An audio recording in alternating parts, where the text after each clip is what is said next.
안녕하세요. 저는 방구석 헤지펀드 매니저 라일라입니다. 저는 미국에서 데이터 사이언티스트로 일하고 있는데요. 제 취미는 매일 주식 데이터를 받아 코드를 돌려 전략을 만들고 돈을 잃거나 벌든 제 돈을 투자해 전략을 실험해보는 것입니다. 오늘은 놀랍게도 S&P 500이 보합으로 마감했습니다. 오르지도 않고 내리지도 않은 날이었죠. 나스닥은 아주 약간 하락했고 오늘 타겟은 2년 만에 가장 부진한 실적을 발표하며 주가가 21% 하락했습니다. 저는 내일 타깃을 직접 방문해 왜 이렇게 실적이 좋지 않았는지 확인해 볼 생각입니다. 같은 주요 소매주들도 타깃의 영향을 받아 동반 하락했습니다. 오늘 컴캐스트는 MSNBC와 CNBC를 포함한 케이블 네트워크를 분사하겠다는 발표 후 주가가 약간 상승했는데요. 케이블 회사들은 지속적으로 인프라를 구축하기 위해 많은 비용이 드는 만큼 이번 분사가 어떻게 진행될지는 지켜봐야 할 것 같습니다.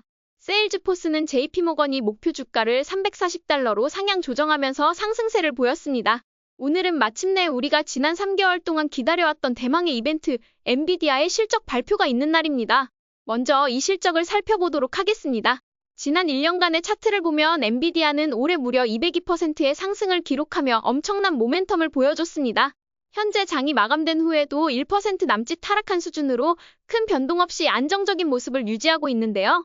1월부터 상승 모멘텀이 시작되어 3월까지 계속 상승했고 이후 약 3달간의 횡보를 거친 뒤 다시 돌파에 성공했습니다. 그리고 한동안 횡보를 이어가다가 10월부터 상승 모멘텀이 재개되며 지금까지 이어지고 있습니다. 오늘 발표된 실적이 시장 참여자들에게 어떻게 반영될지는 내일 상황을 봐야 알겠지만 현재로서는 급등이나 급락 없이 안정적으로 가격이 유지되고 있어 시장 참여자들에게 적당한 수준으로 받아들여지고 있다는 생각이 듭니다. 엔비디아의 실적을 살펴보면 전년 대비 매출이 94% 증가했고 순이익은 무려 103%나 증가했습니다. 여전히 세 자릿수 성장을 보여주고 있다는 점이 정말 대단한데요. 데이터 센터 매출도 전년 대비 여전히 세 자릿수의 성장을 기록하며 엔비디아의 실적을 강하게 끌어올리고 있습니다. 이번 분기 예상 매출이 33억 달러였는데 실제로는 35억 달러를 기록했고 주당 순이익도 예상치였던 0.75달러를 넘어 0.81달러로 압도적인 모습을 보여줬습니다. 4분기 전망치 또한 시장 기대치를 넘어서며 계속해서 강력한 성장세를 이어가고 있습니다. 엔비디아는 이미 매출과 이익 규모가 어마어마한 회사임에도 불구하고 여전히 이런 놀라운 성장률을 보여주고 있습니다. 엔비디아의 어닝콜 내용을 살펴보면 CEO 젠슨 황은 블랙웰 칩의 생산이 예상보다 원활히 진행되고 있으며 공급 문제는 없다고 밝혔습니다. 또한 AI 칩 신제품이 매년 새롭게 출시될 예정이며 이 로드맵이 지속적으로 실행될 것이라는 점을 강조했습니다. 이 말은 곧 데이터 센터를 보유한 빅테크 기업들이 더 많은 데이터를 처리하기 위해 엔비디아 칩에 대한 수요를 계속 유지할 수밖에 없다는 것을 의미하죠. CFO 역시 현재 허퍼 칩에 대한 수요가 엄청나며 생산 안정성이 확보되었기 때문에 블랙웰 칩 생산 또한 전혀 문제가 없다는 점을 언급했습니다.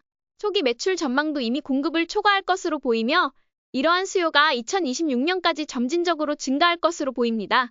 그렇다면 우리는 엔비디아 주식에 대해 어떻게 대응해야 할까요? 정답은 없습니다. 엔비디아가 앞으로 상승 모멘텀을 이어갈지 아니면 잠시 쉬어갈지는 결국 시장의 큰손들에 의해 결정될 것입니다. 큰손들이 올리기로 하면 오를 것이고 쉬어가기로 하면 조정이 올 것입니다. 하지만 중요한 것은 AI 사이클이 끝나는 그날까지 엔비디아 주식을 꾸준히 모아가는 것이 바람직하다는 점입니다. 엔비디아가 상승하든 조정을 거치든 저는 이 회사의 강력한 펀더멘털과 성장 가능성을 믿고 계속해서 투자할 것입니다. 시장의 흐름을 예측하기보다는 엔비디아가 만들어갈 미래를 믿고 긴 호흡으로 접근하는 것이 중요한 시점이라고 생각합니다. 이제 엔비디아의 실적 발표가 드디어 끝났으니 오늘도 주요 지수를 분석하며 시장의 방향성을 알아보도록 하겠습니다. 먼저 오늘 시장은 장 초반에 급락을 보인 뒤 횡보를 거듭하다가 장 막판에 다시 상승세를 보였습니다. 이는 시장이 어떻게든 지지선을 유지하려는 모습을 보여주고 있으며 하락을 방어하려는 심리가 강하게 작용하고 있다는 것을 의미합니다. 시장 참여자들은 6천에 올라가는 것은 과도하지만 내려가는 것도 과도할 필요는 없다는 심리를 드러내고 있는 것으로 보입니다. S&P 500 지수는 오늘도 단기 이동평균선을 유지하며 하락할 때마다 매수세가 유입되고 있습니다. 이는 시장이 균형을 잘 유지하고 있음을 보여줍니다. 나스닥 지수는 오늘 약간 하락했지만 여전히 7월 전고점을 지지선으로 삼아 주가를 유지하려는 노력을 보이고 있습니다. 이는 시장이 나스닥의 주요 지지선을 방어하려는 심리가 강하다는 것을 시사합니다. 다우 지수 역시 오늘 하락할 것처럼 보였으나 단기 이동평균선을 유지하며 시작 가격 부근에서 머물렀습니다. 이는 최근 하락세가 어느 정도 진정되었으며 앞으로 소폭 상승세가 이어질 가능성이 있음을 암시합니다. 중형주와 소형주는 장기 국채 금리가 계속 상승하는 상황에서도 돌파를 유지하고 있습니다. 이러한 모습은 현재 매우 긍정적으로 보이며 이는 트럼프 대통령에 대한 기대감이 여전히 시장에 남아있다는 것을 보여줍니다. 이른바 트럼프 트레이드가 여전히 유지되고 있다고 볼 수 있습니다. 오늘도 어제와 마찬가지로 시장은 공격적인 상승 신호를 유지하고 있으며 어떻게든 급락은 피하려는 심리를 보여줍니다. 11월을 안정적으로 마무리하겠다는 시장의 의지가 엿보이는 하루였습니다. 이제 미국의 땡스기빙이 다가오면서 다음 주에는 많은 헤지펀드 매니저들이 휴가를 떠날 예정이기 때문에 시장의 변동성은 상대적으로 줄어들 가능성이 높습니다. 12월이 다가오면서 많은 시장 참여자들이 세금 절감을 위해 하락한 주식은 매도하고 상승한 주식은 보유하려는 전략을 취할 가능성이 높습니다. 그렇기 때문에 남은 11월과 12월 동안 하락한 주식을 무리하게 매수하는 것은 피해야 합니다. 이는 하한가 따라잡기로 이어질 수 있으며 하락한 주식은 더 하락할 가능성이 있다는 점을 명심해야 합니다. 대신 리더 주식을 지속적으로 매수하는 것이 현명한 전략이라고 생각합니다. 이제 레버리지 ETF들의 매수 시그널을 살펴보겠습니다.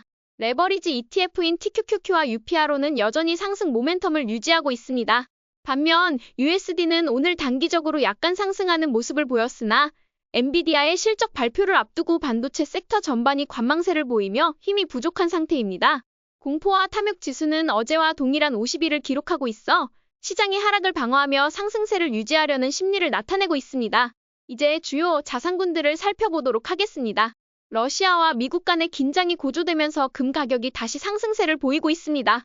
이러한 상황에서 저는 어제 금에 대한 숏 포지션을 정리했습니다. 당분간 이러한 긴장이 지속되는 한 금의 상승세는 유지될 것으로 예상됩니다. 10년 만기 국채 금리는 오늘 다시 상승하여 미국 부채에 대한 우려가 여전히 존재함을 시사합니다. 비트코인은 오늘 1.94% 상승하며 이전의 급격한 10% 상승보다는 완만한 상승세를 보이고 있습니다. 현재 횡보 국면에 접어들 가능성도 있지만 여전히 상승세가 강하게 나타나고 있어 시장을 이끄는 리더 자산으로서의 역할을 하고 있습니다.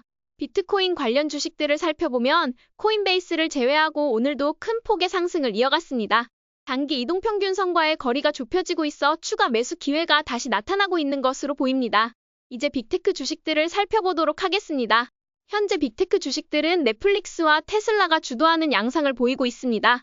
이 두 기업은 지속적으로 주가 상승을 유지하고 있으며 엔비디아, 아마존, 구글이 그 뒤를 따르고 있습니다. 아마존과 구글은 최근 다소 주춤한 모습을 보였지만 단기 이동평균선을 지지하려는 시장 참여자들의 노력이 관찰됩니다. 넷플릭스는 단기 이동평균선에서 지지를 받은 후 다시 상승세를 보였으나 최근 급격한 상승세는 다소 완화되어 당분간 횡보할 가능성이 있습니다. 메타는 지난해 큰 폭의 상승 이후 올해 대부분 횡보를 이어가고 있습니다. 9월에 돌파한 지지선을 유지하려는 모습을 보이고 있어 현재 안정적인 흐름을 보이며 당분간 이러한 횡보세가 지속될 것으로 예상됩니다. 테슬라는 270달러 선에서 지지를 받으며 반등하였고 현재 그 수준에서 횡보할 가능성이 큽니다. 테슬라는 시장의 리더 주식 중 하나이므로 주가 하락 시마다 천천히 매수하는 전략이 유효할 것으로 보입니다. 오늘도 돈의 흐름과 주도 주식을 알아보기 위해 섹터와 산업 ETF들을 살펴보도록 하겠습니다. 오늘 헬스케어 섹터는 약간의 반등을 보였는데요. 그동안 너무 많이 하락했던 만큼 이번 상승은 솔직히 상승이라고 보기 어렵습니다. 현재 헬스케어 섹터에 대한 투자 심리가 여전히 좋지 않은 상태라 이 심리가 완전히 회복되고 악재가 모두 사라진 이후의 반등이 이루어진다면 그때가 매수 타이밍이 될 것으로 보입니다. 따라서 당분간은 관망하는 것이 바람직하다고 생각합니다. 어제 유틸리티 섹터가 최근 강한 반등을 보이고 있다는 점을 공유드렸었는데요. 현재 차트상으로는 아직 매수 타이밍은 아니지만 횡보가 끝나고 매수 시점이 올 가능성도 엿보입니다. 그래서 최근 상승을 주도했던 유틸리티 섹터의 주요 리더 주식들을 살펴보는 것도 좋은 전략이라고 생각합니다. 저는 월요일에 IGV를 추가 매수했는데요. 현재 반등세를 보이며 다시 상승 흐름을 이끌어가고 있는 것 같습니다. 다만 이 종목이 횡보할 가능성도 있기 때문에 분할 매수 전략을 유지하는 것이 여전히 유효하다고 생각합니다. 비트코인과 소프트웨어가 시장을 주도하고 있는 현재 상황에서는 지속적으로 주도주를 찾아보는 것이 중요합니다. 만약 특정 종목을 선택하기 어렵다면 ETF에 집중하는 전략이 여전히 효과적이라고 생각합니다. 오늘 분석에서는 소비재 섹터를 살펴보도록 하겠습니다. 오늘 타겟의 주가가 무려 21% 하락하며 큰 폭의 하락을 기록했습니다. 달러 트리와 달러 제너럴 그리고 아마존 역시 약간의 하락을 보였는데요. 사실 아마존을 소비재로 분류하는 것도 어색할 수 있습니다. 대부분의 매출이 클라우드 비즈니스에서 나오기 때문입니다. 하지만 어쨌든 이들 주식 모두 하락세를 보였습니다. 아마존은 사실상 기술주로 분류되는 만큼 제외하고 본다면 달러 제너럴과 달러트리 모두 200일 이동평균선을 하회한 상태입니다. 따라서 이런 종목들의 상한가 따라잡기식으로 접근하는 것은 매우 위험합니다. 이런 주식들은 시장의 관심에서 멀어질 경우 회복까지 오랜 시간이 걸릴 수 있습니다. 경우에 따라 1년, 2년 이상이 소요될 수도 있습니다. 타겟 또한 200일 이동평균선을 20% 이상 하회한 상태로 당분간은 매수 관점에서 배제하는 것이 바람직합니다. 반면 월마트는 AI 기술을 적극 활용하며 공격적으로 시장을 이끌고 있습니다. 이러한 전략은 주가에 긍정적인 영향을 미쳤고 지난 8월부터 상승 모멘텀이 꾸준히 이어져 왔습니다. 따라서 소매주에 관심이 있다면 월마트와 같은 혁신적인 전략을 가진 기업에 더 주목하는 것이 좋겠습니다. 물린다 하더라도 월마트처럼 기술적 우위를 가진 기업에 물리는 것이 더 나은 선택일 것입니다. 오늘의 매매 일지를 살펴보겠습니다. 오늘은 특별한 매매 신호가 없었기에 레버리지 ETF나 스윙 트레이딩, 상승 모멘텀 트레이딩을 진행하지 않았습니다. 그러나 자동 적립식 투자는 지속했고 배당금 계좌에서는 SCHD를 한 주 매수했습니다. 놀랍게도 오늘 아침 하락세를 보였던 시장은 반등하여 상승세로 마감했습니다. 이는 시장이 특정 지지선을 유지하려는 움직임으로 해석됩니다.